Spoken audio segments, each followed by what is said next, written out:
So students, we are proceeding with the next part of a frequency meter. इससे पहले we have done the mechanical electrodynamometer type, जहाँ पे हमने देखा था मैकेनिकल कैसे वाइब्रेशंस हो रही हैं.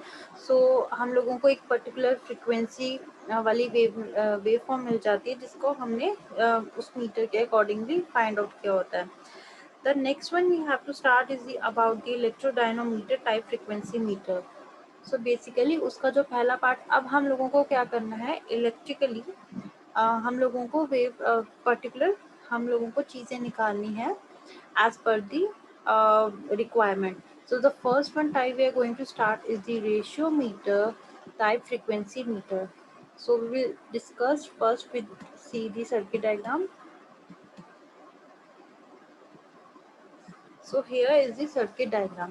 अब let me tell you first that the ratio meter type frequency meter जो होते हैं वो हम लोगों को they used to tell us the relationship between the current ratio and the deflection. यहाँ पे रेशियो मीटर के पास दो कॉइल्स होती हैं जिनको फीड किया जाता है रेक्टिफायर के आउटपुट से. ठीक है, रेक्टिफायर की जो आउटपुट है ना, सी ये दो कॉइल्स है हमारे पास. इस तरीके से आपस में इनका इस तरीके से अरेंजमेंट है. सो जो ब्रिज हमारा यहाँ पे रेक्टिफायर है और यहाँ पे जो रेक्टिफायर है, एक रेक्टिफायर की आउटपुट मिल जाएगी इसको और एक रेक्टिफायर की आउटपुट मिल जाएगी इसको. इस तरीके से इनकी आउटपुट मिलेगी. जो रेक्टिफायर की आउटपुट आ रही है ना वो हमारी एक करंट की आउटपुट हम लोग इनको दे रहे हैं. एक कॉइल को इस रेक्टिफायर की आउटपुट मिलगी एज अ करंट आउटपुट और इस रेक्टिफायर को एज अ करंट की आउटपुट मिल जाती है. ठीक है, सो बेसिकली हम लोगों ने ये देखा. और यहाँ पे देखो आप लोग मीटर लगाया हुआ, we have adjust the meter here. अब आप लोगों को मैं एक चीज बता दूं कि यहाँ पे हमारे पास जो इनपुट है ना हमारे रेक्टिफायर्स की, वो क्या किया जाता है, कनेक्ट किया जाता है ऑल्टरनेटिंग करंट सप्लाई से.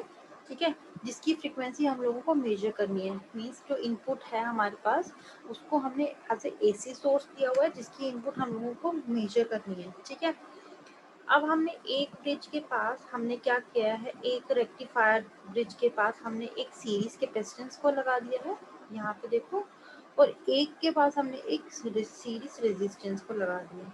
ठीक है, इस तरीके का अरेंजमेंट रहेगा. और इनकी आउटपुट्स क्या रहेंगी, हमारी जो कॉइल्स है उनके पास. हमने कॉइल्स के बारे में पढ़ा था ना किस तरीके से कॉइल्स को अरेंज किया जाता है. सो ये वही अरेंजमेंट है कॉइल्स का. हम लोगों ने जो दूसरे मीटर्स पढ़े थे आप लोगों के, उसमें भी आपने देखा था ये अरेंजमेंट होता है. इट मीन्स कि हमारी इनपुट एसी करंट की है जिसकी हम लोगों को इनपुट चाहिए आउटपुट चाहिए, वो अरेंजमेंट हमने लगा दिया. बट ये याद रखना एक ब्रिज के साथ हमने सीरीज कैपेसिटेंस लगाया है और दूसरे ब्रिज के साथ हमने सीरीज रेजिस्टेंस लगाया है. तो थोड़ा सा देख लेते हैं. हम कहते हैं कि let we be the supply voltage, जो हम एक वोल्टेज वी करके है जिसकी सप्लाई हम अपने सर्किट को देने वाले हैं. और एफ हम डिनोट कर देते हैं, एक फ्रीक्वेंसी है कोई भी हमारी. ठीक है, और आउटपुट करंट जो हमारी ब्रिज रेक्टिफायर 1 से निकलेगी उसको बताना है. मींस जो ये आउटपुट करंट यहाँ से निकल के आ रही है ना यहाँ पे, अब उसको हम कैसे लिख सकते हैं उसको देखो. उसको लिखने से पहले आपको देखना है कि उसकी जो करंट होगी ना जो आउटपुट ब्रिज से निकल के आ रही है पहले ब्रिज से, वो डायरेक्टली प्रोपोर्शनल किसकी होगी, जो कैपेसिटर से करंट फ्लो कर रही है. क्यों, क्योंकि वो सीरीज में लगा है. और जो वो कैपेसिटेंस करंट होगी, ये दोनों करंट उसके डायरेक्टली प्रोपोर्शनल होंगे किसके, फ्रीक्वेंसी के, वोल्टेज के, और जो कैपेसिटर है उसके. मीन्स ये आपस में सारी चीजें क्या है, डायरेक्टली प्रोपोर्शनल है. ये होगी बात हमारे फर्स्ट रेक्टिफायर की. सेकंड रेक्टिफायर की अगर बात करी जाए तो उसकी आउटपुट करंट का रिलेशन देखो, उसकी आउटपुट करंट भी डायरेक्टली प्रोपोर्शनल है किसके, सीरीज रेजिस्टेंस की करंट से. और डायरेक्टली प्रोपोर्शनल है कौन से रिलेशन से, V बाय R वाले रिलेशन से, मीन्स V बाय R. ठीक है, सो ये दोनों रिलेशन हमारे तभी वैलिड होंगे जब हमने इनपुट में जो एसी हमारी वोल्टेज प्रोवाइड किए है वो बेसिकली एक साइनसॉइडल वेवफॉर्म हो, तो ये दोनों रिलेशनशिप हमारे क्या है, वैलिड. तो अब हमने क्या निकालना है, डिफ्लेक्शन. मीन्स थीटा की वैल्यू, कितना डिफ्लेक्शन हो रहा है.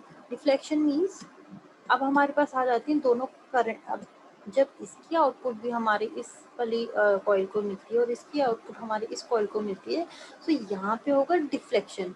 डिफ्लेक्शन की वजह से पॉइंटर क्या करेगा, मूव करेगा, मूव करके एक रीडिंग शुरू करेगा।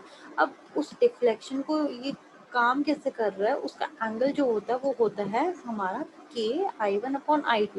मीन्स इस I की वैल्यू डालो और I2 की वैल्यू डालो। k हमने दोनों करेंट्स के लिए एज अ कांस्टेंट बाहर रखा है, सो हमने k बाहर रखा और अब हम डालते हैं I1 की वैल्यू। I1 की वैल्यू हमने डाली है 2πf, यहाँ से देखो 2πf FVC। 2π हम लोग इसलिए लगा रहे हैं, 2π का एक रोटेशन है, जैसे मैंने आपको बताया था ना 180 डिग्री पे मूवमेंट है कॉइल्स की, या 360 डिग्री पे मूवमेंट है, यहाँ पे 360 डिग्री मूवमेंट है कॉइल्स की, दैट्स वाई हम लोगों ने यहाँ पे 2π लगाया, FVC/V/R। ठीक है, इसको हम थोड़ा सिंप्लीफाई करके ऐसे लिख सकते हैं 2πk1CRF। सो ये रहा हमारा डिफ्लेक्शन एंगल। अब हमारे पास k1C और R जो हैं ये कांस्टेंट है पूरे टर्म में। जो थीटा की अल्टीमेट वैल्यू हम लोग लिखेंगे वो लिखेंगे k2F। मीन्स हम इन सारी चीज़ों को क्या ले लेते हैं, कांस्टेंट। तो k2 भी क्या आ जाता है हमारा कांस्टेंट, जिसकी वैल्यू क्या है 2πk1CR। सो इस तरीके से हमारा एक डिफ्लेक्शन एंगल निकल जाएगा। सो ये बताता है कि कितनी डिफ्लेक्शन हो रही है। मैंने अभी आपको क्या बताया कि जो रेशियो मीटर है, ये देखो। जो मैंने आपको बताया कि रेशियो मीटर क्या बताता है, एक linear relationship between the current ratio and the deflection. कितना करंट रेशियो हुआ, कितना ही डिफ्लेक्शन हुआ। सो ये चीज आपको याद रखनी पड़ेगी। सो ये आपका डिफ्लेक्शन एंगल फाइंड आउट करने के बाद आप देखोगे यहाँ पे कुछ डिफ्लेक्शन होगा उस एंगल के अकॉर्डिंगली, और पॉइंटर हमारा पॉइंट करेगा स्केल पे। ओके, देन ये इंस्ट्रूमेंट हमारा जो है लीनियर स्केल लेता है एक फ्रीक्वेंसी का।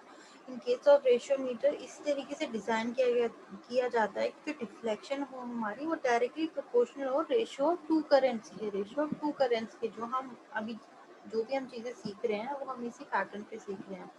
सो इतना हम लोगों को क्लियर है कि जो सप्लाई वोल्टेज होगी V, वो हमारी डिपेंड नहीं करेगी, और it does not appear in the expression for deflection, जैसे कि मैंने आपको बताया।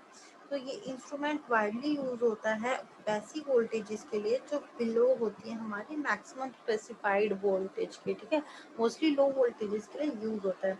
However, voltage should not be low, otherwise direction are introduced with make the meter read wrongly। इतनी भी लो नहीं होनी चाहिए कि मीटर की रीडिंग जो है वो बहुत ही लो है। तो बेसिकली आपको याद रखना 5000 हर्ट्ज की फ्रीक्वेंसी तक हम लोग ये यूज करते हैं। ठीक है, मीन्स ये वाला जो मीटर है वो अगर हमको कोई 5000 हर्ट्ज की फ्रीक्वेंसी है, सो हम लोग उस फ्रीक्वेंसी तक ये मीटर को यूज कर सकते हैं। सो आपको ये बहुत इजी है, आपको एक चीज याद करनी है, बस आपको इसके बारे में थोड़ा सा रीड आउट करना है। So revise it again, I hope this is clear to you.